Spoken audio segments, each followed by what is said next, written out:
In this interview, I sit down with Dan Harris, world-class start coach for Bath. Dan works on behalf of British Rowing and is responsible for running talent identification testing regularly. In addition, Dan is instrumental in training his athletes on a day-to-day basis and has been in this role since September of 2011. One of the things that makes Dan's perspective particularly insightful is that he handles the coaching both on the water and in the strength and conditioning facility. I had the opportunity to learn a lot from my conversation with Dan and how during the formative years of athletic development between the ages of 14 to 18, he focuses on emphasizing that his rowers strength train up to 4 times a week to help add mass and hypertrophy in preparation for the high volume that they will need to handle at the senior international competition level.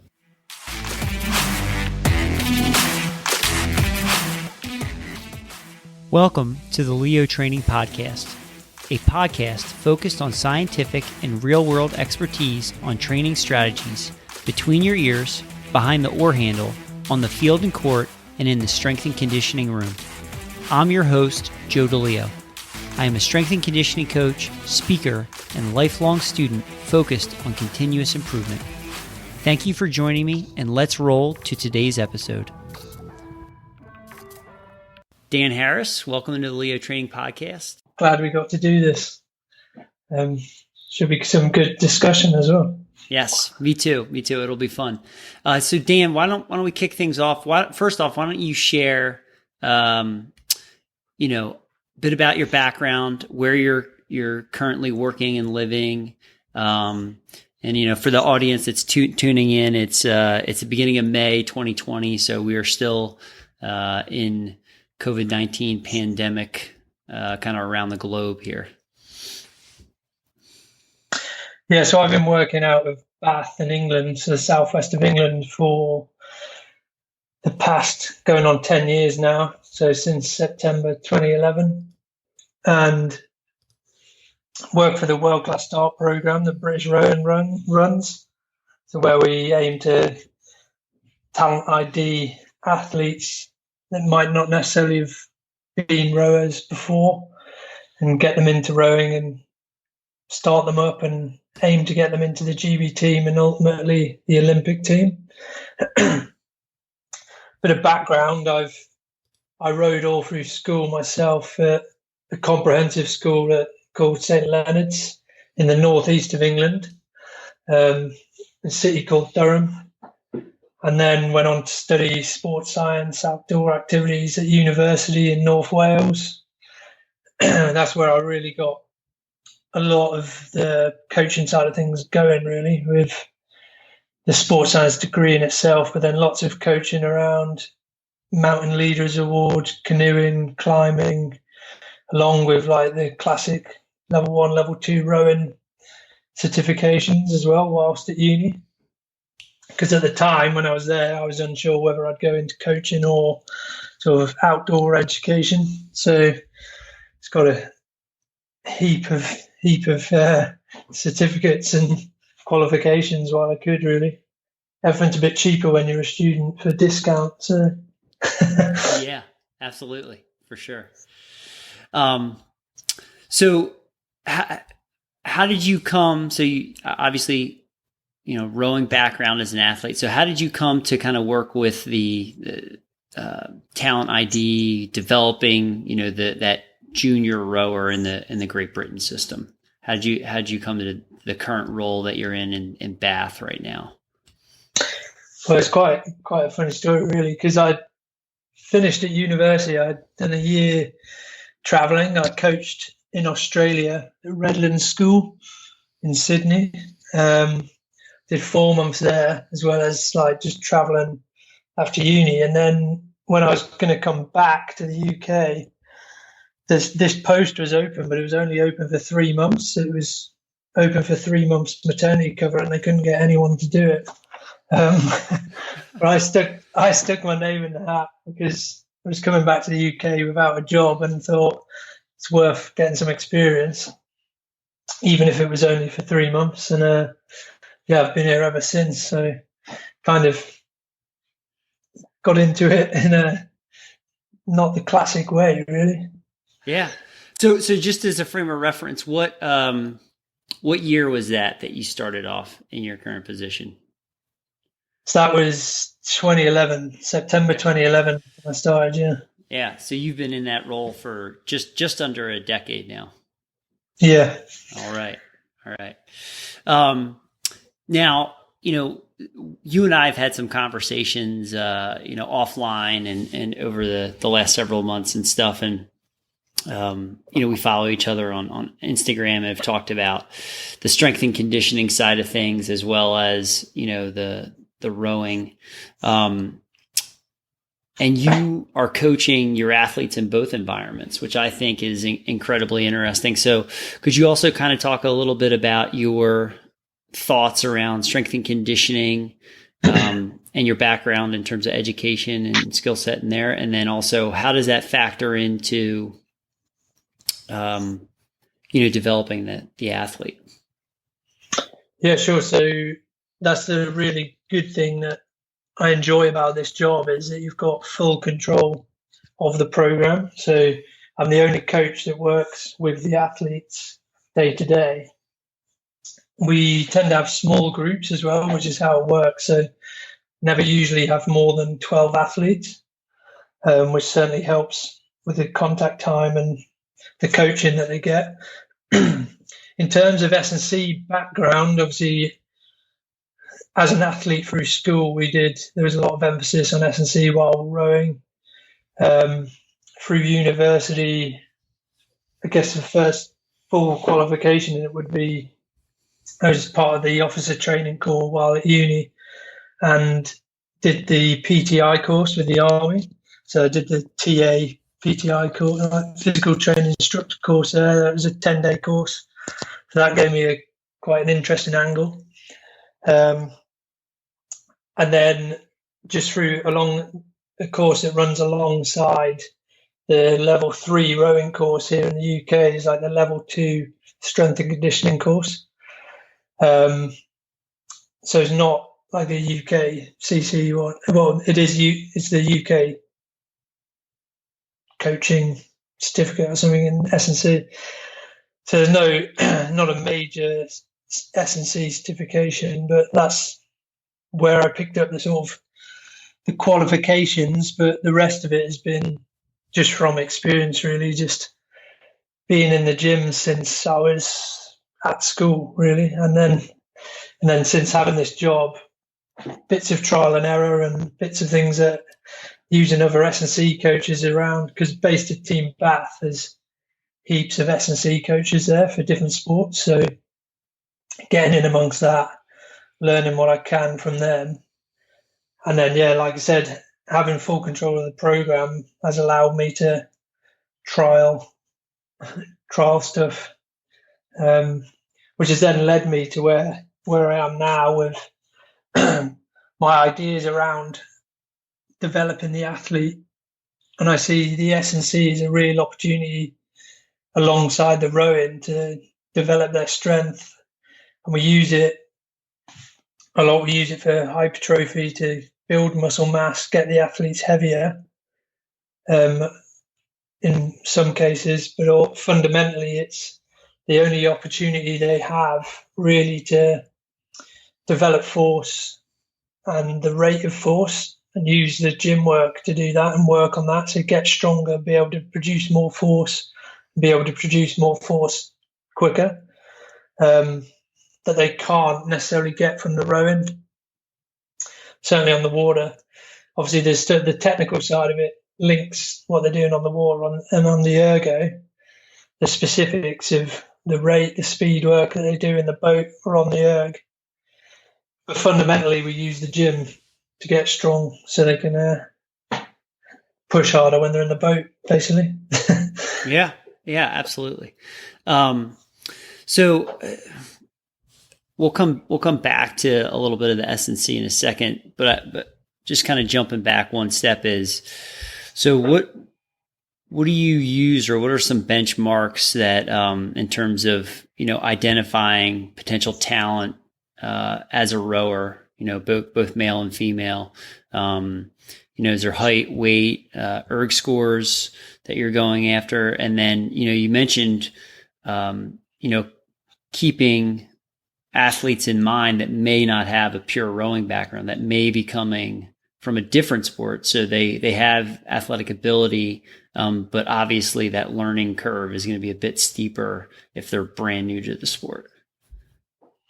Yeah, for sure. So for the scheme, we obviously have a set height. So we look for the men and the women to be over, say for the men, for example, is 6'2". So they have the anthro side of it. So their height and their arm span needs to be big for what we're looking for. The weight varies. And then we have an endurance test that we do and strength tests that we do that aren't linked. So there's no specific rowing on that initial phase. And then once we've got them through those tests, that just gives us a threshold, really, that we know that they've got something that we can build on. It shows like a bit of strength endurance that links very well to rowing. And then ultimately, once we get them into rowing and on the rowing machine and on the water, it will then link up with all the scores that you see sort of internationally. That's what we're looking for over 2K on the ergo, and all that side of it, really, that links up with good scores. Yeah. So I guess kind of, if you have an athlete that is coming from a different sport that doesn't, that is not familiar with the mechanics of the rowing stroke, say they check some of the boxes off in terms of what you're saying, like height, weight, obviously having some success in a different sport. Do you sort of put the ergometer scores kind of on the back burner until they at least get the basic mechanics of the rowing stroke under their belt first? Like, how does that factor in that situation if somebody's coming from a different sport? Oh, totally. So, and most of the people I work with have never rowed before. So how we factor that in is they get, a bit like I said initially, it's a small group, so they get a lot of one-to-one coaching. So there's a high, sort of like the time they get with me is a lot more than if you're in a massive university program, for example. And we've got a whole set, like we completely break down the rowing stroke and we really build them up gradually. So it's a real technical focus. The rest of most of the sort of training for physiology is done on bikes, going out for runs, in the gym, just the S&C. And rowing stays, at least for that first sort of 6 months to a year, is really sort of technique based. So just lots of skills, break down the stroke and build it back up, really, and just learn the fundamental basics of the rowing stroke. So they're given plenty of time to learn to row before we're starting to look at testing them. Sure. No, that makes total sense. Absolutely. I think one of the other things that you and I touched on, and I wanted to spend, a good amount of our time there, was talking about, athletic development, because you're spending a lot of your time working with athletes that fall between that, 14 years old to 18 years old. And I know you've done some work, at the U19 and U23 levels, but primarily you're coaching athletes that fall into that 14 to 18 years old age bracket, correct? Yeah. So we have some 14-year-olds. I'd say most are around 18 to 19 when I start with them. Okay. So, one of the things that you and I chatted about and I thought was really interesting is you actually do a higher volume of S&C sessions with this demographic, with this age group, and you actually think it's very important. So one is, how many sessions a week are you doing in the gym, and why do you feel that's important? So I'd say we'd always do at least, so with the athletes that are rowing on a sort of full-time rowing plan, they'd be at least 3 sessions of S&C a week, sometimes 4. Um, when they first start with us, they could be doing 4 to 5 sessions in the gym, doing strength and conditioning.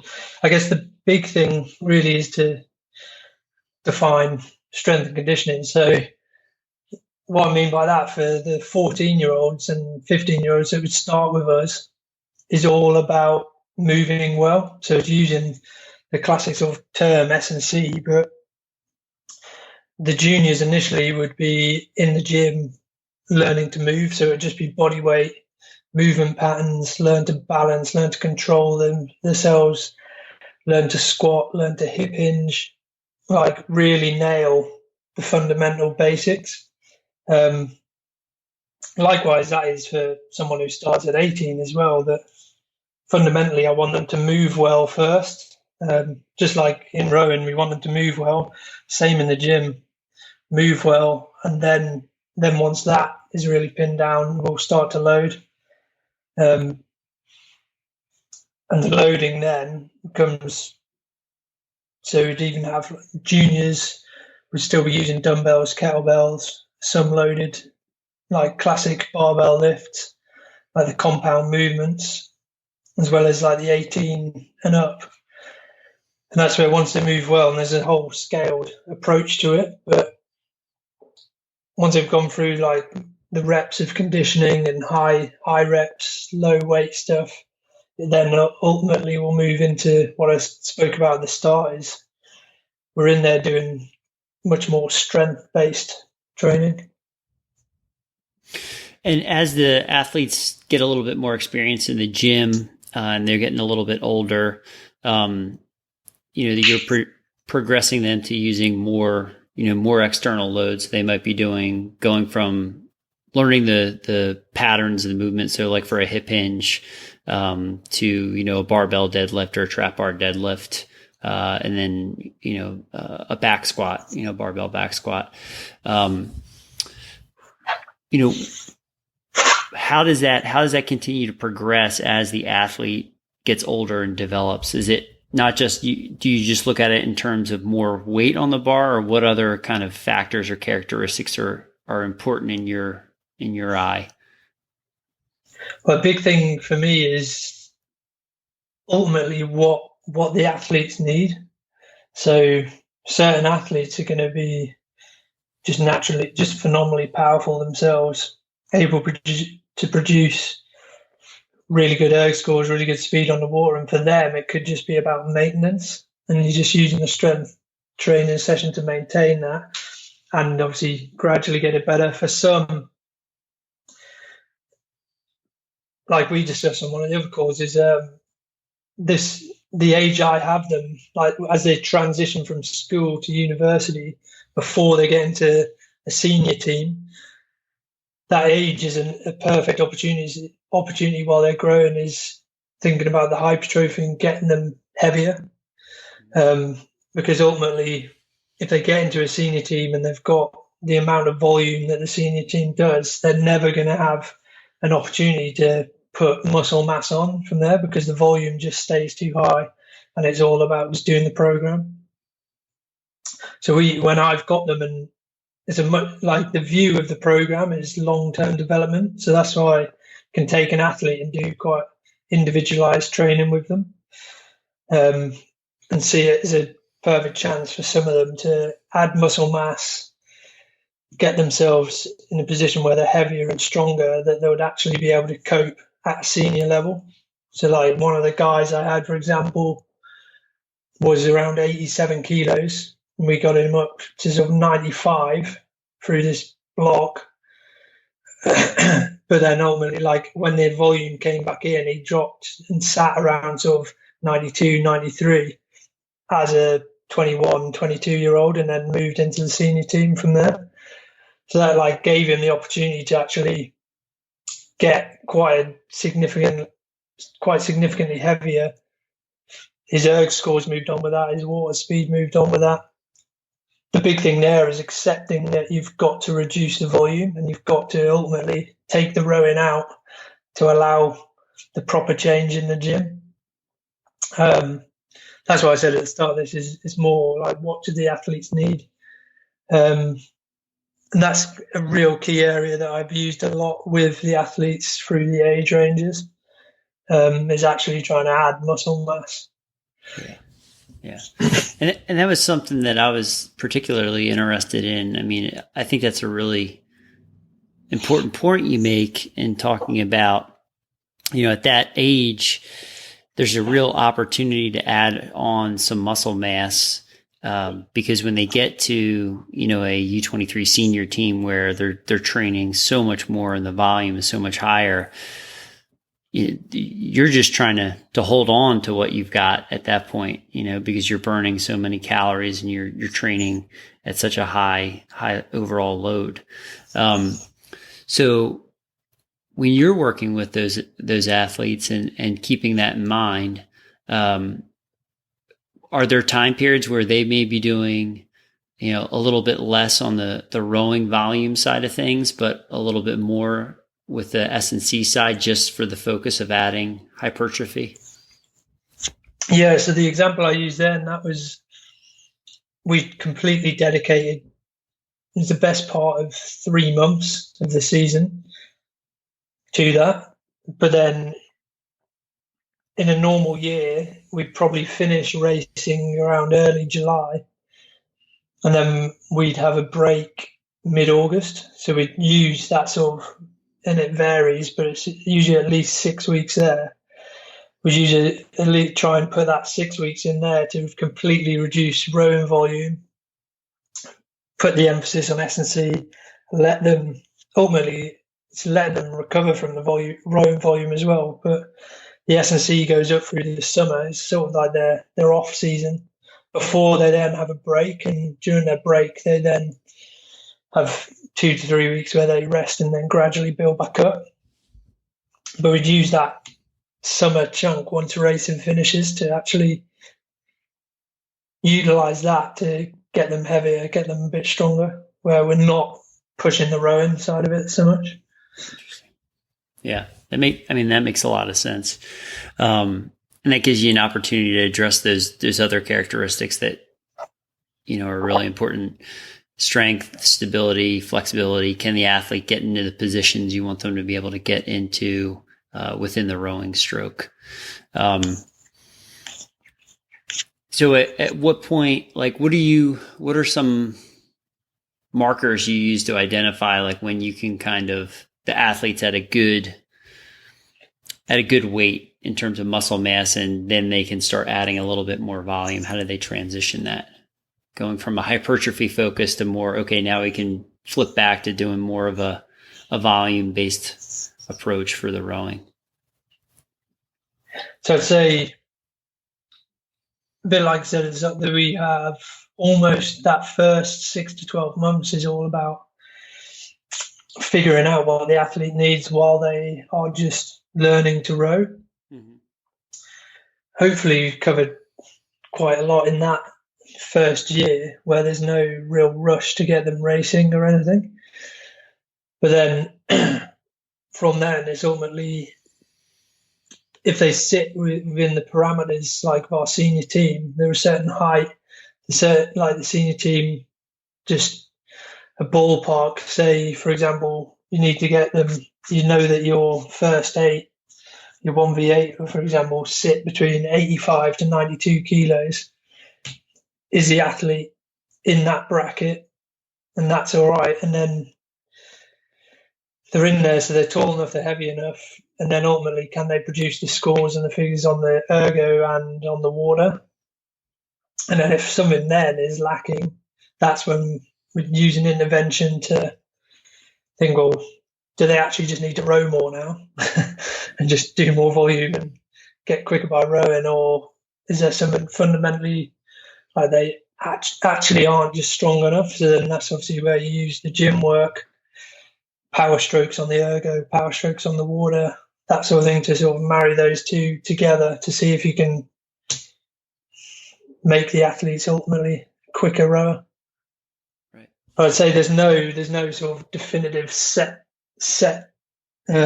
exact point that I'd say they move into one frame of training, because we've pushed them into rowing, a normal rowing program, and then brought them back as well.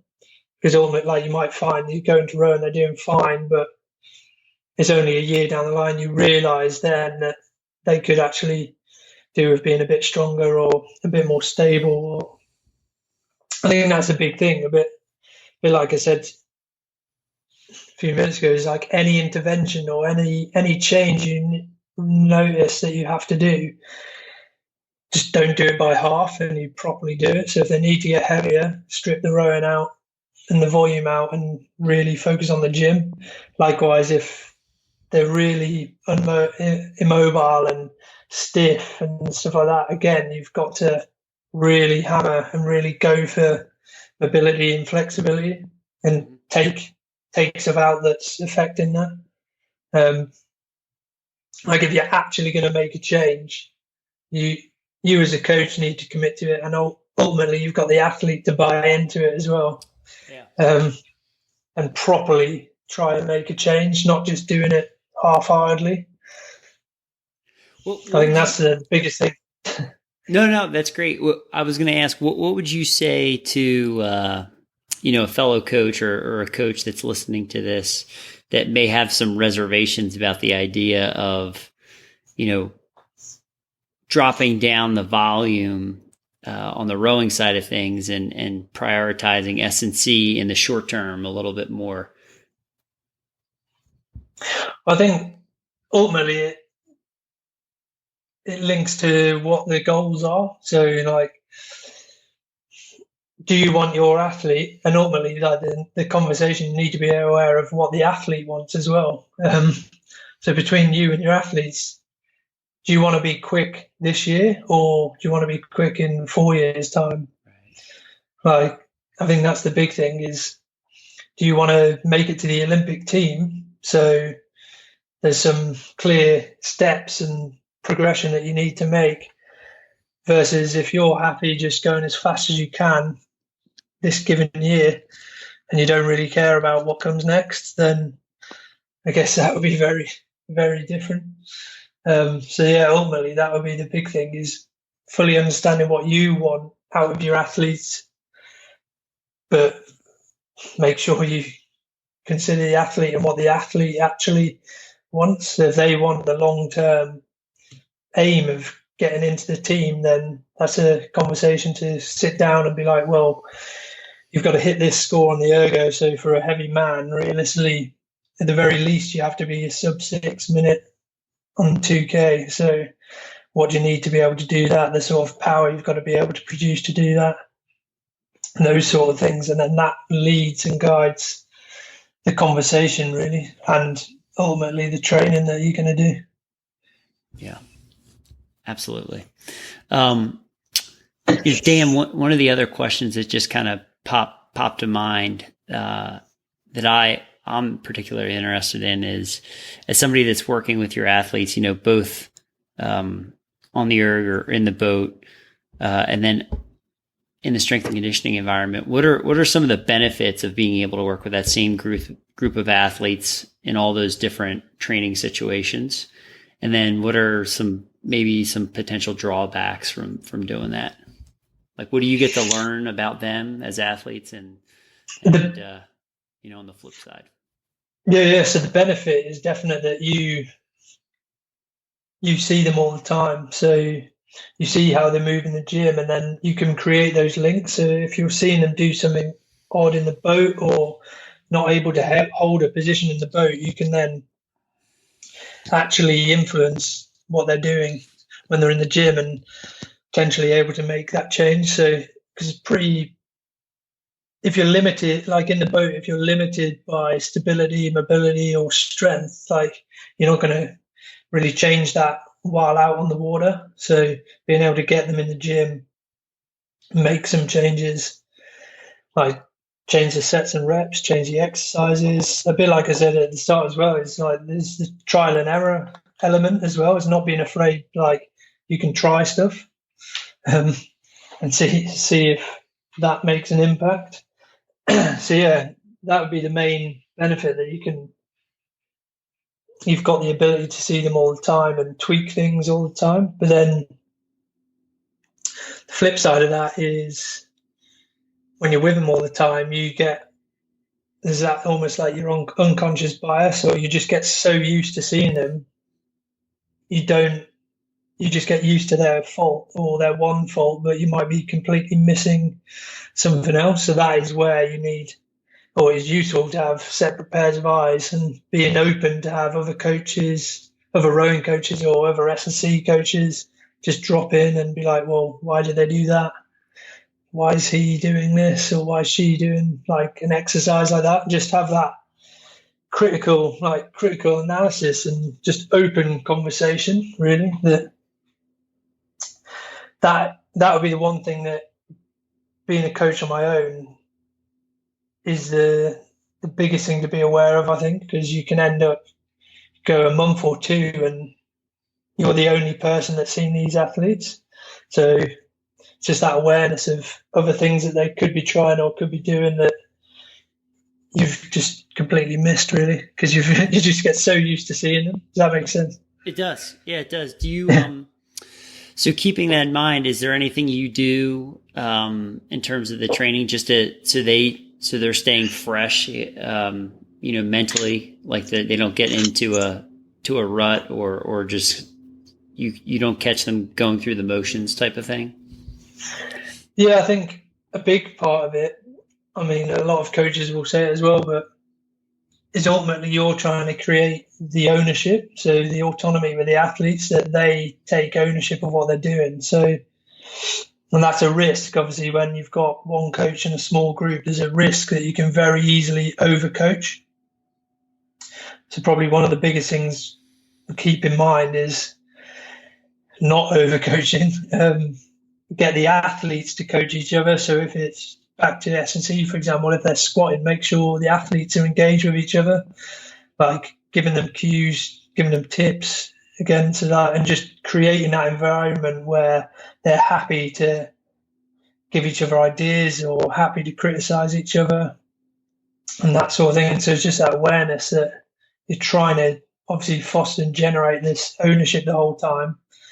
Just that's the way I probably keep it fresh and keep it varied, that they get input, even if it is just me and the athletes, they'll get input from the other athletes, and just have that culture of just being open and chatting to each other and not afraid to criticize and question, that sort of thing. Yeah, no, it's good. It sounds like you have an environment where there's a lot of open dialogue, and nobody's afraid to pose a question if they are curious about something. Yeah, for sure. That's what I like, the athletes to question stuff, really. That's good. The next thing I wanted to ask is there anything you feel is particularly beneficial to focus on or prioritize in the strength and conditioning room, whether it's a particular skill or lift, or are there different things that you feel are important to emphasize at different points of the year? In terms of what I think is key to emphasize in general, I always keep it quite simple in a way. So like the main things would be, like I said, is the moving well. So when you've got them on land, there's a great opportunity to teach them to move well, to teach them the hip hinge, to be able to squat, stay on top of that, like the robustness side of it. So the mobility. So right from the bottom up, really, is like, can they stay mobile through their ankles, through the hip flexors, the back, like all that side of it, that's actually going to keep them in the boat. And then with that, there's stability. So can they keep their trunk and their torso stable while their legs and their arms move? The fundamental part of that is understanding like how your core is working when you're in the boat. But again, perfect opportunity to do that when you're in the gym, and just keeping that awareness that it is dynamic, that rowing is dynamic. So that's what I talk about, like the trunk stability whilst legs and arms are moving, and keeping exercises that do that. So like adding kettlebells in or bands in where they can be stable through the torso, but they can be doing a row or a single leg movement, for example, that side of it. And then in terms of the simplicity, I guess it links to what you want out of the athlete is, if you want to get them strong, I stick to the movements that fundamentally are going to get them strong. So the big compound movements. So back squat, front squat, deadlift, bench press, bench pull, like they've been around for hundreds of years as the best the best ways to get people strong. And it's not being afraid of that as well. So a bit like I was saying with the hypertrophy stuff, if you want them to gain muscle mass, then who are the best people at gaining muscle mass? You look at the bodybuilders. What are the bodybuilders doing? So not being afraid to use stuff outside of the sport as well. So if you need to get bigger, don't be afraid to like train like the bodybuilders in the gym. That's just like the extremes of, if you want to get strong, there's key movements that will get you strong. If you want to gain muscle, there's key ways to do that people have researched for years and years and years. So don't try and rewrite the book on that. And then in terms of the rowing specifics, I would just link it with the key movements. So a bit like I've said, you need the squats, you need hip hinges. We do a lot of power cleans, working on that triple extension. So stuff for the posterior chain, stuff to build the quad stronger, to balance, and also then to balance out what they are doing with the rowing. But in terms of the specifics, I'd keep that. Ultimately, the specifics happen on the rowing machine and on the water. And you can link stuff and use stuff in the gym that's going to help them row, but not getting really carried away of trying to be crazy specific and make them do movements that look like rowing when they're in the gym. Right. Yeah. Use the gym to get them stronger, moving better. If they need to add hypertrophy, address the weak links or the deficits and stuff. And then when we're going to do specificity, they'll be doing that in the boat or on the erg. Yeah. And if there's something that you pick up from rowing that they are weak at, then really that's your chance in the gym as well. You can really target that. So like if their lats need to be stronger, then make sure you're doing plenty of work that targets the lats. And that's really how I'd use it. That's great. Yeah, that's great. Let's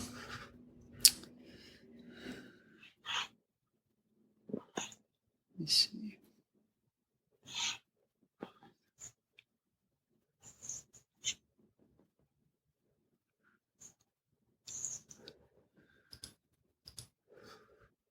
Is there anything else in particular in regards to, the gym or development, just in terms of as they are working with you over a set number of years that you want them to be able to do, not necessarily weight wise, but, they're moving through a good range of motion with control, with stability, and they're able to do, these certain lifts. Like these are when they head to say the senior team, these are kind of the boxes you want checked as an athlete that's worked with you.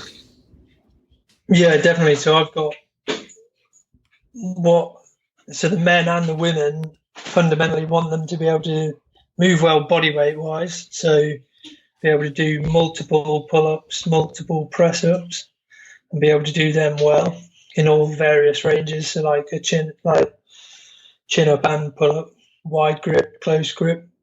And then in terms of the exercises with a barbell, it would be a bit like you said, you need to be able to front squat really well, back squat, deadlift, bench, and a bench pull would be the ideal. Okay. Okay. And that's what I was going to ask you. What's your personal thoughts around the bench pull? I know it's a very big traditional lift in the sport of rowing. It's been around for a number of years. Do you think it's something that's worth kind of the risk versus reward in terms of any, potential loading to the thoracic cage and any implications on rib injuries, that type of thing? Yeah, I think it's definitely something to be aware of. I say bench pull purely because, yeah, as you've alluded to, like the senior team want us to be able to bench pull, but it's something that we put in to make sure the athletes are able to do, but wouldn't necessarily train all the time because, yeah, like I said, I think there is definitely that when your arms fully extended and the pressure that it's putting on your ribs and then pulling through, definitely I'm aware there could be quite a lot of strain on that. And equally, I think using stuff like the cable machines to do like a seated row, your lat pull downs, stuff like that. Yeah, I guess, well, sorry, I'm just going on now, but simply, again, you could use it just for some heavy lifts. If you wanted to just get strong in that movement, it would be, again, it's the classic barbell lift where you could put a lot of weight on, have someone hold your legs and pull.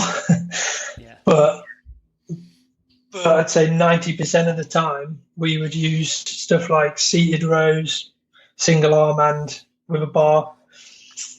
So that, again, you challenge yourself. You've actually got to stabilize your trunk whilst pulling, and you isolate your arms much more. Your classic lat pull downs, your pull ups, single arm rows with a kettlebell or a dumbbell, even a bent over row, so a bent over barbell row. I'd sway much more towards all those exercises than a bench pull. I think a bench pull for us is just a classic test your strength, not necessarily train it. Yeah. So as you kind of just have stated there, they're spending more of their training time doing other lifts, but if they need to test the bench pull, they know how to do it, and they'll do that for the testing. Yeah. That's basically how I've only ever used it. I've never explored. There's all kinds of ways that rowers over the years have used it in terms of really high reps, like a metronome test where you just have to rep out however many reps. I've never explored that really. Yes. Yeah, we've done it purely because we're meant to be able to test them on it, so we just keep it in to do a little bit like that. Yeah, no, that's great stuff. Yeah, very, very good. Dan,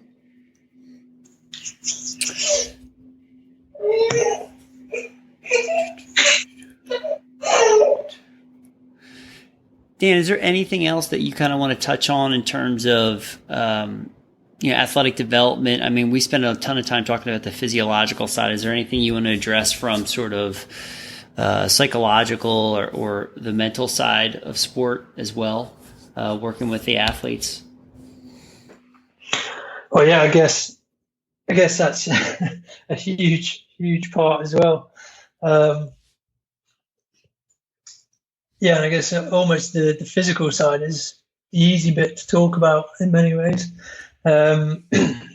Psychological side, yeah, we are always trying to develop that. A bit like I said, like I think that starts from once you're able to row, and well, we're not even talking about rowing. It's almost understanding how to be an athlete and what's expected of an athlete, and that just making them aware of the ownership. And I think this is the best way I've done this over the years is just communicating it, because you can't just expect them to be able to do stuff straight away, but just that.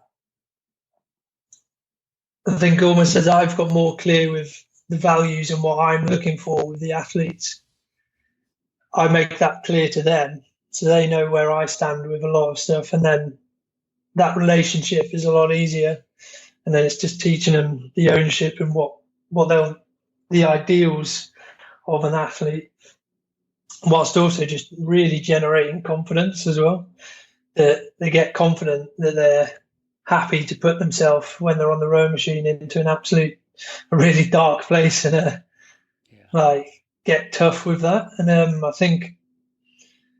I guess it's resilience is the big word at the minute, but that does cover it. Like, we do need resilient athletes, and using a lot of the research of that's what we'd probably look to try and create. So, and a massive part of that is the environment and the culture that you as the coach, because you're always, as the coach, you're the constant. You're the person that's always there. The athletes can come and go. So I think it's, as a coach, being really aware the culture you're creating, the environment you're creating, is it actually allowing the best of personal growth from the athletes?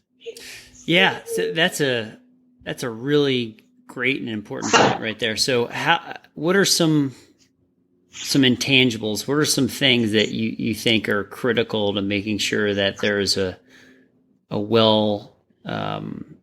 an environment that's set up for success for the athlete that you try to make sure you bring kind of every day to practice? I think a bit like said is make sure you understand what you want and your values, so your real core beliefs, and then ultimately, like, there's still standards. So, and make your standards like the standard. What the standard is that you expect from the athletes when they train. Make that clear to them at the start of the season and throughout the season, so they know where the line is. So as long as they're above that line, that's all right. And if they're going to dip below it, then there's that discussion, and also allowing, a bit like I said, with the other athletes in the group, making sure there's some leadership being fostered amongst the athletes, that they're able to call each other out or draw each other up and bring them back up above that line. Because we talked about almost like, what are you willing to walk past? So what is the standard that you set, that you expect, and then almost like, where is that cut off? And make sure the athletes are really clear with where that is, so that they know that they're going to get called out if they are below that, if that makes sense. Yeah. I think that the clarity with that definitely helps. And in terms of stuff that bring day to day, for me, it would be just the energy. Make sure that you're there, that they could be walking in and all sorts, they might be thinking all sorts about how tired they are or whatever, but you've got to really draw them up. And we talk about almost when they boat. So once they've got hands on the boat, that's when they switch up. Like, the rest of the world is gone. Like, they just focus on the rowing, and trying to create that sort of thing as well definitely helps day to day, I'd say. Yeah. So concise, clear communication, with expectations laid out for them. Yeah. And then that way they know what they need to be doing on a day-to-day basis. And then it sounds like the other big thing is making sure they get switched on and right into kind of training mode, but when they are sitting down, strapping in on the erg, or hands are on the boat, on the gunnels. Yeah. Stuff like that, yeah. And I think something that we've been talking about recently with other coaches as well is your mavericks, and just being aware of that. So I think as long as you've got those standards set, you could have your maverick would still fit into that. That as long as they're doing the sessions and what you set out, that's all right. They can sort of almost behave how they do. It's like someone said the other day, is extraordinary people tend to behave extraordinarily. Yeah. And just being aware of that. And I think, talking about current stuff that's going on in terms of You've probably seen like The Last Dance, Michael Jordan's Yep. stuff. Good Think of documentary. like think of like Dennis Rodman. So how would you deal with a Dennis Rodman who's going to be absolutely phenomenal for your team, but needs to go to Vegas for 2 weeks and get Right, do a little party. So it's like just that awareness that if you're looking like, and that's the thing with us. If we ultimately, for what I'm doing is looking for Olympians, like they're not all going to fit in this perfect box. So I think that's where like the standard, like have your standards, and as long as they are doing that, they can do it any which way they want, if that makes sense. But when they're there rowing, the rowing is of a good standard. A bit like your Rodman case, like when he was playing, he's phenomenal. But everyone outside, you'd be like, you could easily be like, well, he's not good enough. He's not a professional. Look how he behaves, but he's an absolutely incredible player. So I think it's just that awareness. Like you've got to be so aware of the outlier, these mavericks. It's a bit off topic, a bit of a random thought I've got there. No, the Mavericks. That's good. I mean, that's good. It's there's personalities to every athlete. You can probably start coming up with personality types, and that can probably give you some ideas on how to help manage or work with those types of athletes, because they probably come to practice or come to training with their own strengths and weaknesses that you got to address. Okay, so we're going to move into the rapid fire. So I got some questions for you. So do you have a top technical drill for development of a rower?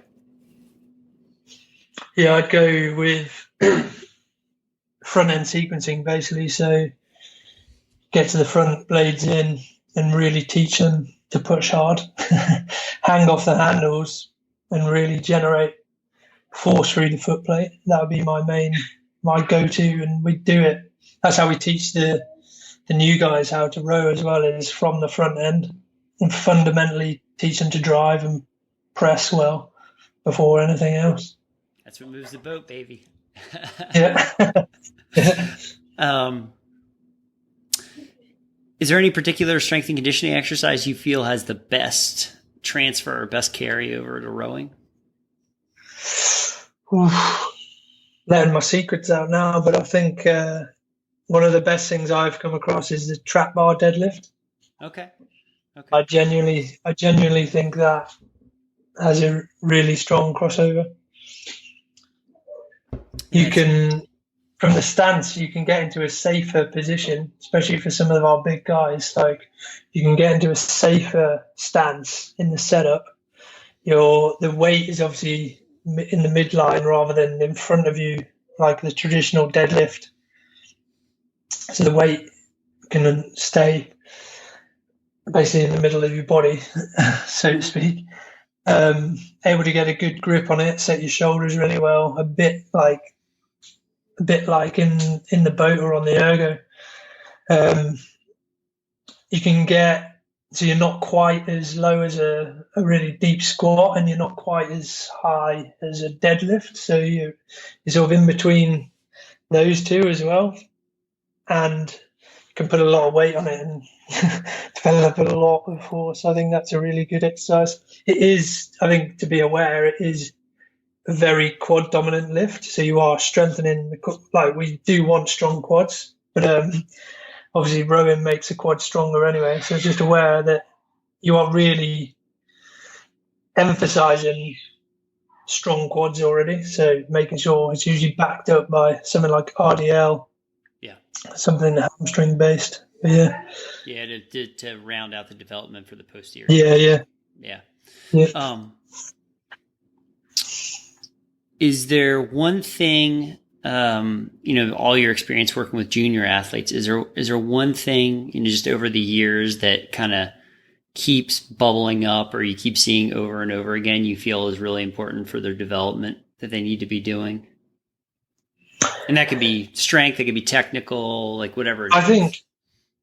I think more and more so now. Well, it goes back to what they need to be doing is actually learn to move. And I put that in the context of like just general athleticism. Just they need to be moved better, because what I see with the younger athletes more and more now is, and it's probably the same in the States as well, in a lot of countries where they're just having the green spaces going, playgrounds are going, like their time when they're in school, the time outdoors and actually playing and going off, hanging off monkey bars or climbing frames and all that, like they're just not doing that now, or as much. There's obviously a lot more to do with kids sitting on their phones and games than ever before. So I think I'm seeing a poorer standard of movement and just general like body awareness from the youth athletes. Yeah. So I think that's what you've got to teach them, whatever age you get them at. I think just having some sort of screening and movement analysis is really key. That tends to be what I do, especially with all the juniors now, is actually teach them to move. So it's like hop, skip, jump, squat, like run. Some of them now they've never even ran like that.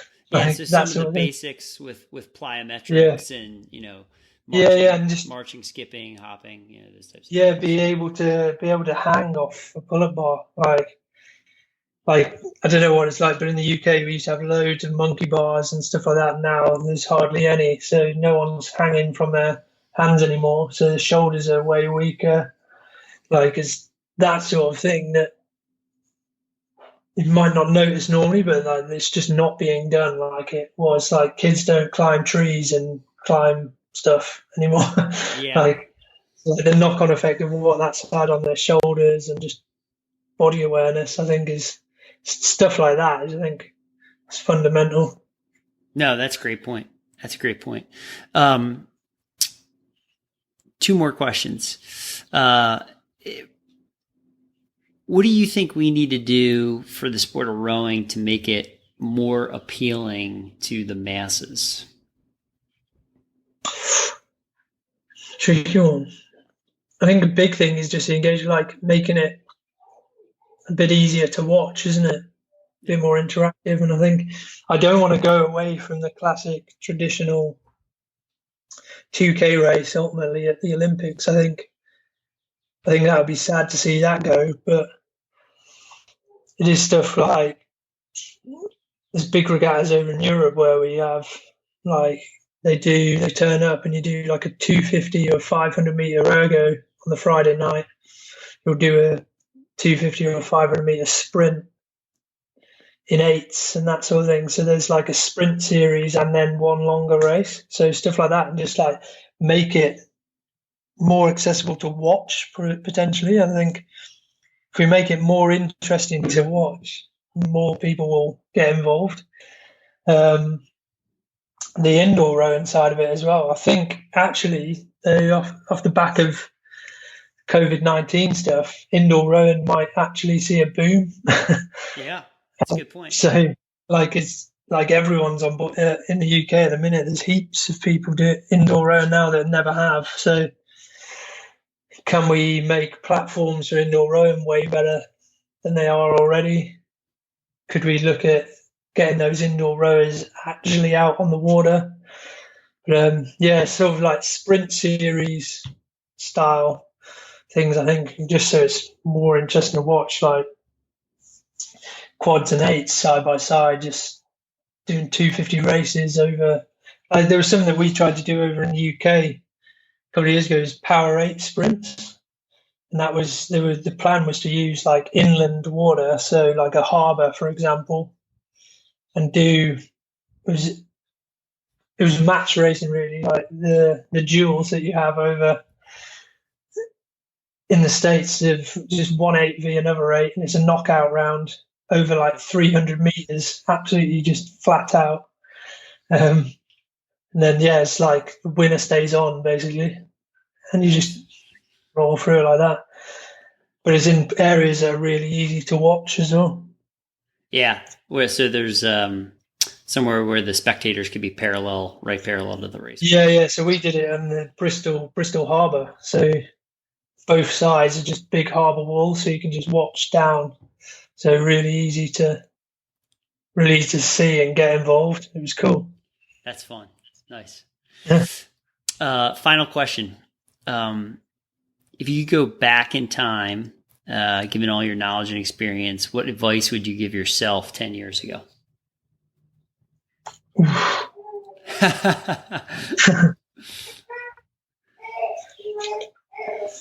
I guess it's almost just don't rush and don't get drawn down sort of rabbit holes and really set ways of thinking. I think I've done quite a lot of trial and error, but at times I would rush things too much and try to do stuff too quick because you just work so hard and want to do well. Yeah. I think it's just actually just take a step back and take it all in a little bit more. Be patient. Yeah. Be patient. Yeah. Very good. Awesome, Dan. Well, that wraps up the rapid fire, man. Any final thoughts? Where can people find you, learn more about you, if they're interested in getting in touch with you, that type of thing? As if people want to get in touch, probably easiest is Instagram. There's Coach Dan Harris is the main platform that I use, and then from there, can obviously talk to them about. Well, yeah, that's how we connected as well, isn't it? So, yeah. And, so yeah, probably initial phase is use that. Thank you for listening to the Leo Training Podcast. If this content is important to you, please be sure to rate and review so more people can listen. Also, you may follow me on social media, Instagram, YouTube, and Facebook to get weekly free content. For more in-depth content, please subscribe to my email newsletter at my website, leotraining.io. Be sure to check out the resources page to download free, helpful content. If you have any questions or feedback, please contact me directly by email at joe@leotraining.io or via Instagram. The handle is @leotraining. Thank you again for listening and have a great day.